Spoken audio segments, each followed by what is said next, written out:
When you're preparing your home for sale, you want it to appear as up-to-date as possible without breaking the bank on expensive remodels. I'm George Grant Birch, a realtor and residential lifestyle consultant in Houston, Texas, and today I'm going to give you my top 5 things that are making your house look dated. The first thing that I see that makes homes look dated more than anything else is ugly floors.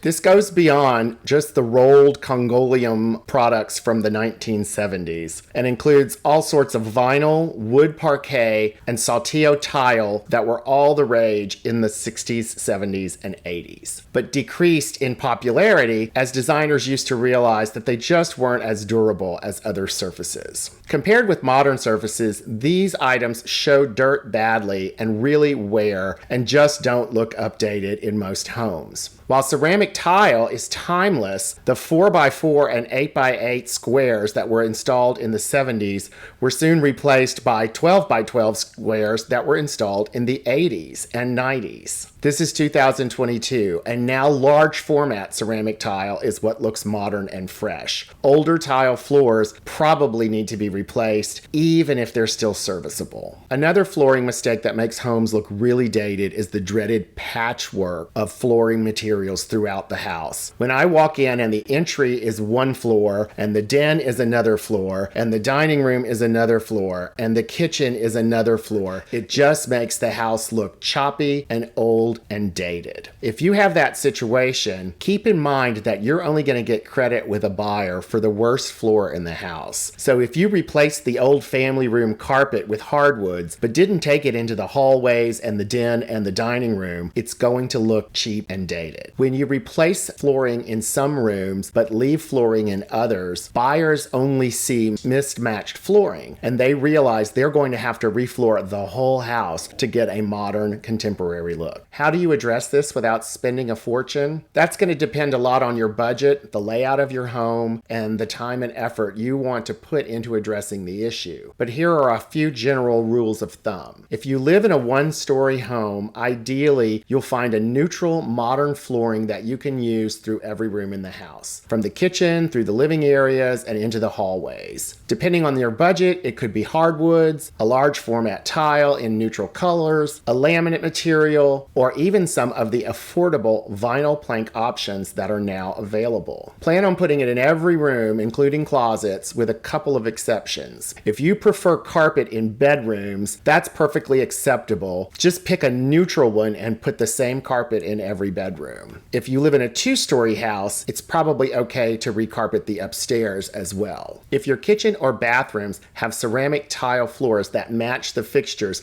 and it's in good condition, it's okay to leave that as well. The second thing making your home look incredibly dated is flat panel doors. They were created in the 50s and used extensively in the 50s, 60s, and 70s and found their way into almost every home built during that period. Builders loved them because they could be put up with hinges, tracks, sliders, or pockets, and due to their lightweight and thin profile, were cheap and easy to move. Architects loved them because they reduced the need for door swing and allowed them to tuck bathrooms, closets, and other utility areas into all sorts of corners of the house. Homeowners, like my greatest generation mother, loved them because they were real wood that was all the rage and went with all of that faux paneling they had in the house. As time moved on, the generations that followed learned to hate these doors. The bifold and sliding doors fell off their tracks, and it took an engineering degree to get them back on. Heaven forbid the hardware broke, because it was probably proprietary to a company that no longer exists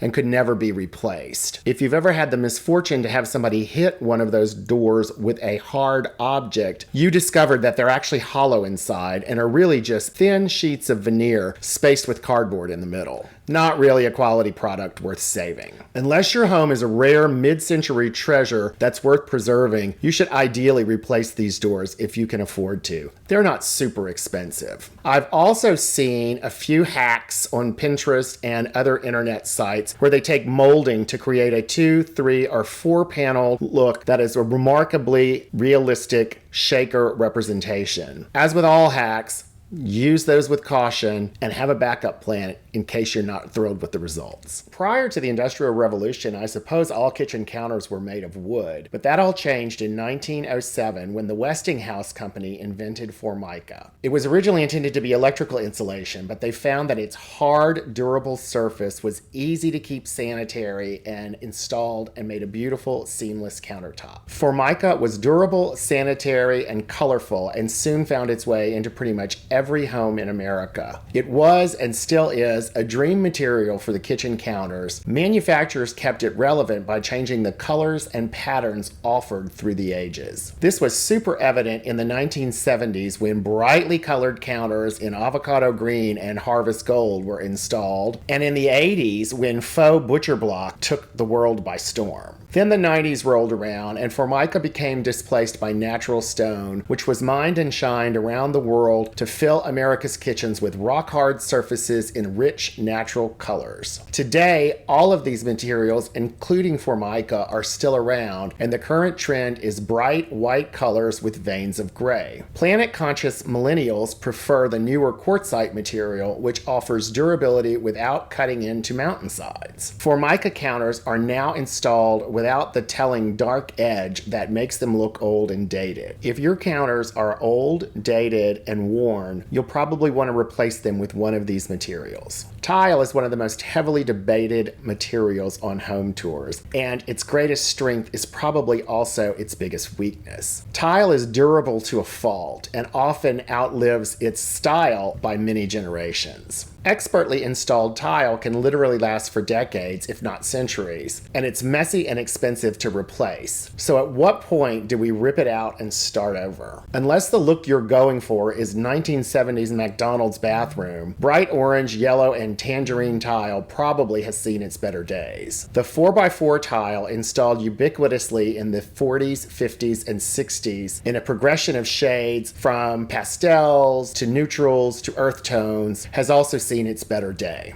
Some modern installations mimic the look of natural stone, and some of that still has a modern twist. Number 5, fixtures. Here's another situation where things typically live longer than their style. They simply hang there, lighting our home and becoming more dated as the days slide on. Occasionally, a piece of glass on one breaks, or we redecorate a room and replace a fixture, and that's kind of where the trouble starts. You see, when a builder builds a home, a professional interior designer selects a fixture package for the entire home, generally considering everything from kitchen sinks to doorknobs. They're chosen to coordinate with a specific aesthetic and value level, and everything falls into the same place on a good, better, best scale. When we start upgrading the fixtures in some places, we make the ones in other places look even older. This goes beyond lighting to faucets, plumbing fixtures, and even appliances. So which fixtures should you replace? If you have that gold-toned sconce outside the front door and that 80s era beveled glass and gold candlelight fixture hanging in the hallway, that's a good place to start. They're the first things somebody sees when they come to the home.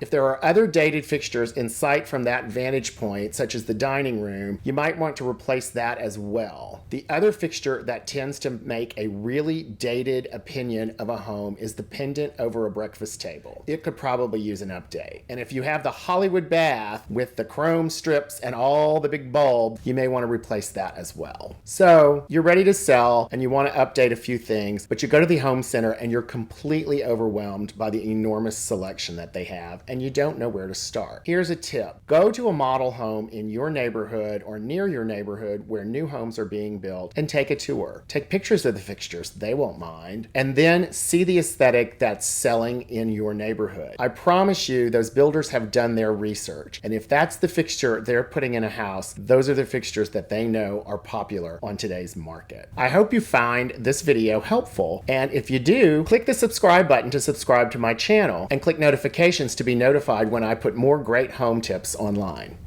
Thanks for watching.